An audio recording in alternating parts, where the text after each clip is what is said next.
Bienvenidos a Java Code Sessions número 9, Programación Orientada a Objetos, parte 1.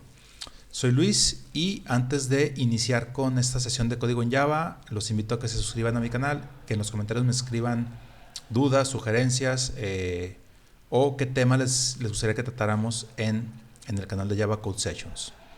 Muy bien, vamos a entrar directamente en el tema, que en lo particular es uno de los temas que a mí más me gusta en la programación. ¿Qué es la programación orientada a objetos?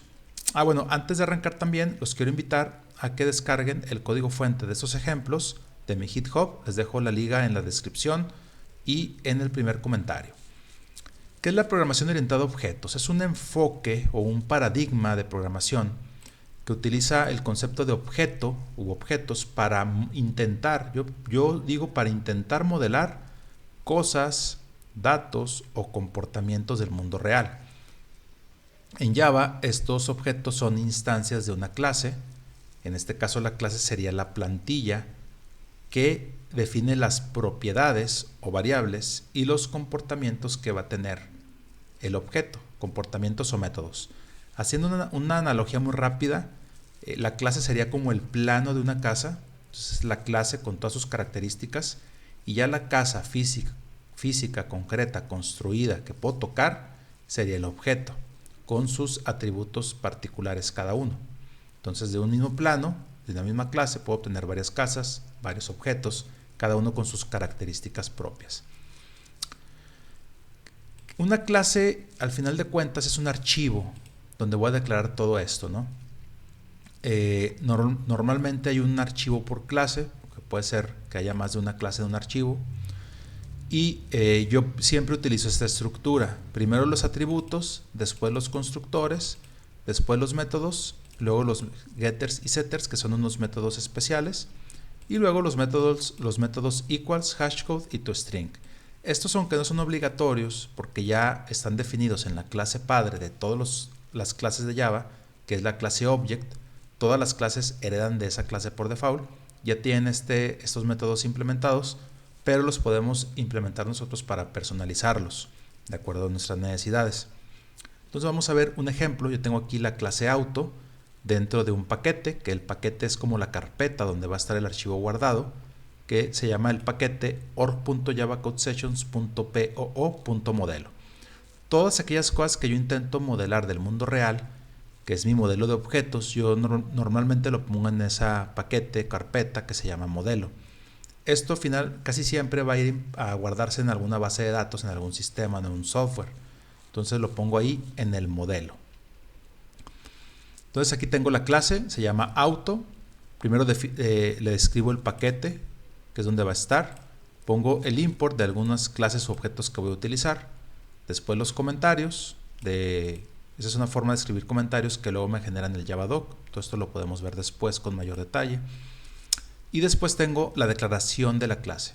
Primero el modificador de acceso, la palabra class y el nombre de la clase, que es el mismo nombre del archivo, siempre primera letra en mayúsculas y recomendación las demás en minúsculas. Abrimos el corchete o la llave y después tenemos ya los atributos. Los atributos se declaran de esta manera, acá lo tengo. Tienen al principio el modificador de acceso. El modificador de acceso en Java determina cómo otros elementos de código pueden acceder a la clase, al método o a las variables. Público, cualquiera puede tener acceso, setearlo, modificarlo, lo que sea. Protected, solamente dentro de la misma clase, paquete o subclases. Private es accesible solo dentro de la clase y si no le pongo nada sería el default, sería este, accesible solo dentro del mismo paquete. Yo por regla general siempre recomiendo que la clase que son de mi modelo del mundo real, que representan el mundo real, sean public y los atributos sean privados, private. Entonces yo aquí tengo 4 atributos: color, marca, modelo, millas recorridas. Después tengo los constructores. Un constructor en Java es un método especial que se usa para crear objetos de una clase.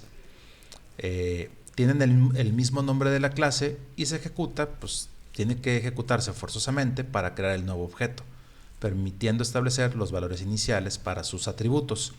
Se declara con el modificador de acceso, el nombre de la clase, que sería el mismo nombre el nombre del constructor, que sería el mismo nombre de la clase, y después sus atributos. En este caso no tengo ningún atributo, este es el constructor por default, digamos que no tiene nada. Yo en este caso no estaría asignando ningún valor inicial. Y después puedo tener una sobrecarga de constructores, que en Java la sobrecarga de métodos ocurre cuando una clase tiene varios métodos con el mismo nombre, en este caso son los constructores, pero con diferente lista de parámetros, ya sea de diferente tipo o diferente número de parámetros. Si hay varios constructores, lo recomendable sería usar un patrón de diseño que se llama builder para que sea más fácil de mantener el código, darle mayor legibilidad, que sea más sencillo. Digamos, si tienes 2, 3 constructores, pues es subjetivo, pudiera ser bien, pero si tienes más o si la complejidad dentro del constructor es mucha, pues mejor utilizar un builder. Yo aquí tengo otro constructor de auto que recibe como atributos las millas recorridas. Cuando creo la instancia del objeto recibe el atributo y se lo asigno a ese objeto que estoy creando como valor. O aquí también tengo el color, la marca y el modelo, otro constructor que recibe esos parámetros. Después de los constructores, y aquí ya en estos ejemplos sí yo utilicé atributos para inicializar los valores del objeto. Después de eso tengo los métodos. Los métodos son las acciones que ese objeto va a poder llevar a cabo de la clase auto. ¿Qué métodos tengo? Por ejemplo, get kilómetros recorridos, que es un cálculo que multiplica las millas recorridas por el factor de conversión. El factor de conversión es un atributo que no vimos ahorita, es un atributo que se llama static o estático. Hay dos tipos de atributos, estáticos y no estáticos. Los atributos no estáticos son los que son propios del objeto de una clase, de la instancia. Es decir, ya tengo un objeto en concreto con su color, marca, modelo, entonces sus atributos son propios de ese objeto que ya se creó la instancia. Y los estáticos son propios de la clase, pertenecen a todos los objetos. En este caso el factor de conversión pertenece a todos los objetos de la clase auto. Entonces, acá tengo mi método getKilometrosRecorridos que multiplica el atributo o variable del objeto en cuestión, millas recorridas, por el factor de conversión, que es una propiedad, una variable de la clase auto y va a ser igual para todos los autos. Después tengo los métodos de las acciones que utiliza el auto, que es arrancar, detener, aquí podría tener estacionar, reparar, no sé. Diferentes acciones que se puedan llevar a cabo, ¿no? Frenar, en fin, acelerar, diferentes acciones. Yo en este ejemplo pues son cosas muy sencillas, que es básicamente mandar imprimir a pantalla que se hizo la acción, ¿no? El auto se ha arrancado, el auto se ha detenido. Después de eso tengo los getters y setters. Los getters y setters son unos métodos, digamos, especiales en Java que me permite dar acceso a los atributos y variables para asignarlos o para obtenerlos. Esto sería una forma de encapsulamiento, que es una técnica que consiste en ocultar los detalles internos del funcionamiento de una clase y solamente exponer lo necesario. Es decir, no le doy acceso a otras clases, a todo el detalle de atributos y todo, sino solamente a través de los getters y setters para que puedan poner el valor u obtenerlo de un objeto en particular. A mí me gusta esa estructura porque me da una vista más rápida de los atributos de entrada, después los métodos y después tengo ya la lista de setters y getters, que puede ser bastante larga y es repetitiva.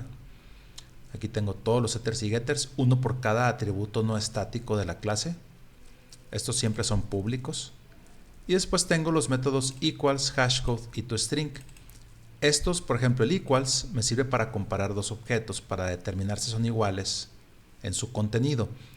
El hashcode genera un número único para cada objeto y, digamos, el equals, si yo utilizo ciertos atributos para definir si es igual, debo utilizar esos mismos para el hashcode, deben de ir de la mano. Después tengo el toString, que me devuelve una representación en una cadena de texto del objeto, mostrando los valores de sus atributos, ¿no? Esto me sirve para debuguear o para mandar a un log la información de un cierto objeto. Aquí tengo el código de hashcode, que es el primero. Toma en cuenta todos los atributos, color, marca, modelo, millas recorridas, para generar un número a través de un método que se llama hashcode de la clase objects, que le había importado al inicio de la clase. Esto lo podemos ver con mayor detalle, pero básicamente aquí genero un número único para este objeto. Después tengo el método equals, que me va a devolver un true o false, un valor booleano. Recibe un atributo que es el objeto que voy a comparar contra la instancia que está ejecutando el método en ese momento. Y básicamente me compara pues los diferentes atributos, ¿no? Igual toma en cuenta todos. Aquí normalmente yo lo que haría sería tener un atributo ID, que sería un ID único que me diferenciaría cada objeto del resto. Único en mi universo de objetos de este modelo auto, de esta clase auto. Como aquí no tengo un ID único, y ese normalmente va a venir de una base de datos, y en este ejemplo no tengo una base de datos, entonces tomo en cuenta todos los demás atributos para definir si es igual y generar el hashcode. Y por último el toString, que me imprime el nombre de la clase y los valores de los diferentes atributos de este auto. Muy bien, esto fue cómo se define una estructura de una clase. Ahora vamos a ver cómo se utiliza. Yo acá tengo mi método main y bueno, vamos a debuguear o depurar el código. Clic del lado derecho, debug file, y vamos a entrar al punto de interrupción. Voy a ir viendo aquí las variables y la salida a consola, lo que mando a imprimir. Y entro aquí al punto de interrupción. Estoy creando un nuevo objeto de la clase auto utilizando este constructor que tenía los atributos de color, marca y modelo. Entonces, si yo le doy aquí siguiente paso, voy a ver aquí en las variables que ya tengo mi objeto auto que tiene definidos esos atributos. Después voy a crear un auto 2, mi auto 2, que el constructor es ninguno, el constructor que no recibe ningún parámetro. Y después yo voy a ir seteando o asignando los valores de los atributos en el mismo código, ¿no? Si fijan, es diferente, tengo el mismo resultado, pero acá lo hago en más líneas de código.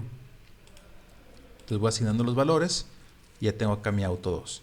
Se puede hacer de las dos maneras, ya depende mucho del número de atributos, la complejidad y todo, qué es mejor, ¿no? Un constructor sin atributos o uno con los atributos necesarios para crear el objeto.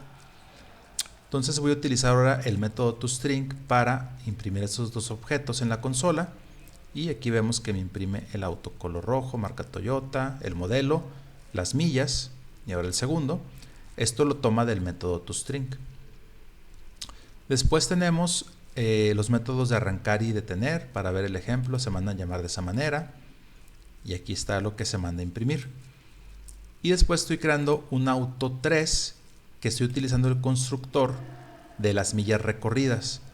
Entonces yo creo el objeto auto 3, aquí voy a ver el objeto, mi auto 3, tengo ya las millas recorridas, 200 millas, y voy a mandar a imprimir el resultado del método convertir kilómetros, obtener los kilómetros recorridos, que va a utilizar el atributo estático. Y aquí me lo manda a imprimir, que son 321 kilómetros. Aquí yo les pongo el ejemplo de cómo puedo utilizar un atributo estático. Si se fijan, para usar los atributos de un objeto, tengo que utilizar el nombre del objeto, punto, y mandar llamar los métodos getter y setters para obtener o para poner un valor. Si yo quiero utilizar un atributo no estático, solamente pongo auto punto y puedo obtener el valor del atributo y utilizarlo. Entonces, digamos, es parte de las diferencias. Los estáticos son siempre directamente de la clase, pueden ser directamente de la clase, son directamente de la clase, y los no estáticos tienen que ser forzosamente a través de un objeto. Muy bien, aquí terminamos nuestro Java Code Sessions número 9, programación orientada a objetos, parte 1, y me gustaría, antes de terminar y de despedirme, invitarlos a que se suscriban al canal, a que me escriban en los comentarios dudas o sugerencias, y a que descarguen el código fuente de GitHub. Les dejo el código fuente de los ejemplos, les dejo la liga en la descripción y en el primer comentario. Muchas gracias, hasta luego.